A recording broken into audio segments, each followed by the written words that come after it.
Today we're diving into the world of albums that record labels threw in the trash, critics crushed without mercy, or the public simply overlooked at first. 10 rock albums that were initially rejected but ended up becoming hits that left their mark on history. Let's start with number 10. 10. Hybrid Theory. Linkin Park, 2000.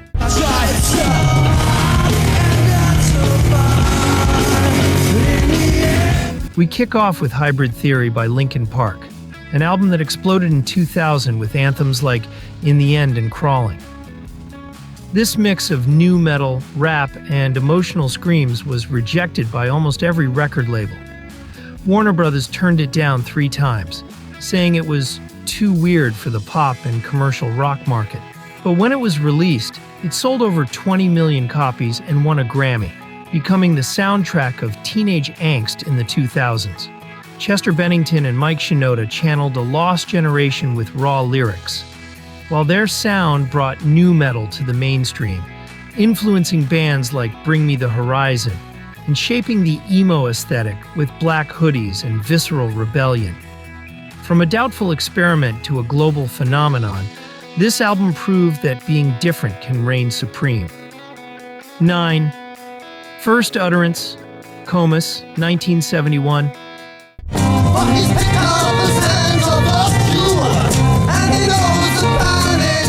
Next up is First Utterance by Comus, released in 1971.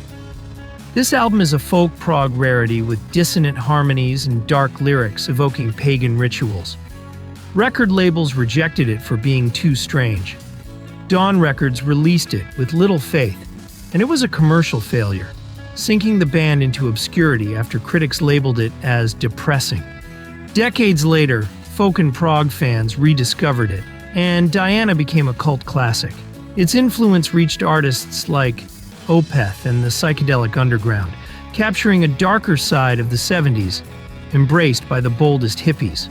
Today, it's a collector's gem, proving that the unusual can find its audience over time. 8. Aftermath. The Rolling Stones, 1966.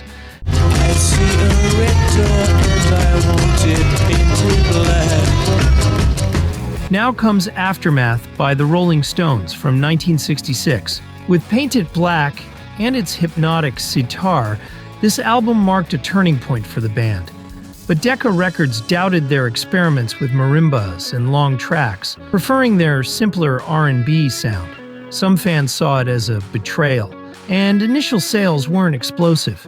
Over time, it became a classic that reflected the rebellious spirit of the 60s, propelling the Stones to global stardom.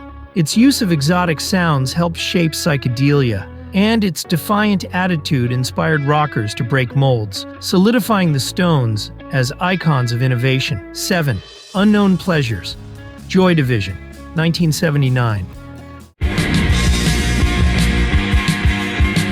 Getting faster, moving faster now. We step into post-punk with Unknown Pleasures by Joy Division from 1979. This somber album featuring Disorder was rejected by major labels for lacking commercial appeal. Factory Records released it on a minimal budget, and initial sales were low. After Ian Curtis's death, it gained a cult following, reaching number 211 on Rolling Stone's list. Its cold atmosphere and themes of isolation defined the 80s Gothic movement, resonating with youth in post-industrial England and leaving a legacy in bands like The Cure and U2, with Curtis becoming a tragic symbol of authenticity. 6. Marquee Moon, Television, 1977.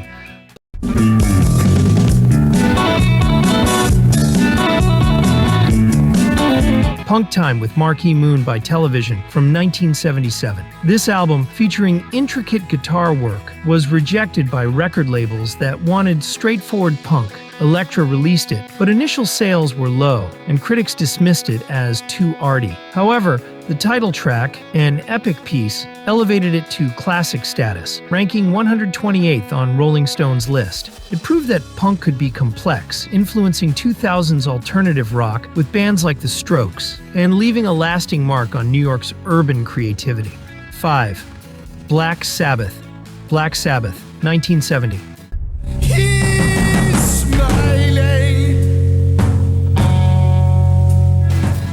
Pure Metal with Black Sabbath from 1970. This debut was rejected for its satanic sound. Vertigo Records released it with little faith, and critics tore it apart. Fans embraced it, and its heavy riff gave birth to heavy metal. Ozzy Osbourne became a rebellious icon, influencing bands like Metallica and Slayer, creating a subculture of black t-shirts and dark riffs that still thrives in music and pop culture. 4. Nevermind. Nirvana, 1991.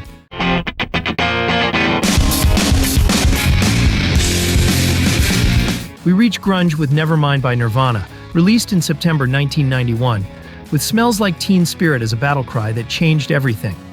Sub Pop couldn't finance it, and Geffen Records, which released it, underestimated its potential, printing only 50,000 copies because no one expected this raw and visceral sound to take off. Some punk fans criticized it for being too polished compared to the rough Bleach, and Kurt Cobain feared it was a sellout. But when MTV put Teen Spirit in constant rotation, the album exploded. It sold over 30 million copies, knocked Michael Jackson off the #1 spot on Billboard, and ranked 6th on Rolling Stone's list of the greatest albums of all time. This album was a cultural earthquake that killed 80s hair metal and gave voice to Gen X, a disenchanted youth that found an echo of their apathy and rage in Cobain's lyrics. 3. The Doors. The Doors, 1967. You know that it would be untrue. You know that I... Back to the 60s with The Doors, the 1967 self-titled debut that gave us Light My Fire and its unforgettable organ.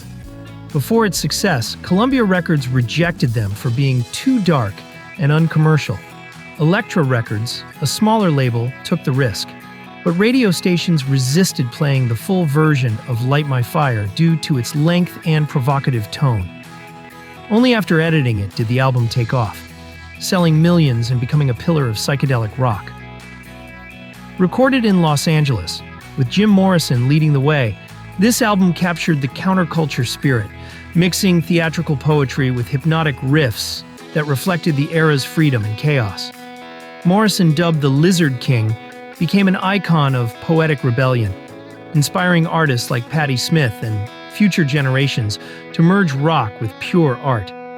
Its legacy still lives on in the bohemian aesthetic and defiant spirit that shaped the 70s and beyond, a testament to how rock can be more than music. It can be revolution. 2. Pet Sounds. The Beach Boys, 1966. If you should ever leave me, Taking the podium is Pet Sounds by the Beach Boys, released in May 1966, featuring gems like God Only Knows and Wouldn't It Be Nice. This album was a risky bet by Brian Wilson, who moved away from simple surf songs to orchestral arrangements and deep lyrics. But Capitol Records didn't get it. They wanted more beach hits, and doubted this experimental shift, while some band members, like Mike Love, saw it as an ego-driven whim. Initial US sales were lukewarm, and critics found it odd at first. However, its beauty won over the world over time. Paul McCartney cited it as a direct inspiration for Sgt. Pepper's, and today it ranks 2nd on Rolling Stone's Best Albums list. 1. The Velvet Underground and Nico. The Velvet Underground, 1967. Number 1. Sunday morning brings the dawn. The Velvet Underground and Nico, released in March 1967, is the king of rejected albums that triumphed. Featuring Sunday Morning and Venus in Furs, this album, produced with Andy Warhol, was an audacious experiment. But Atlantic and Elektra turned it down for its explicit content on drugs and sex, and John Cale's dissonant viola scared off executives. Verve Records released it with little promotion, selling fewer than 30,000 copies in its early years. Critics ignored or trashed it for being too weird. However, its influence snowballed. Brian Eno said that everyone who bought it formed a band. 10 albums that were rejected but ended up being game-changing hits, from Comas's Dark Folk to Nirvana's Grunge. These records faced closed doors and harsh reviews but won over hearts and left an indelible legacy.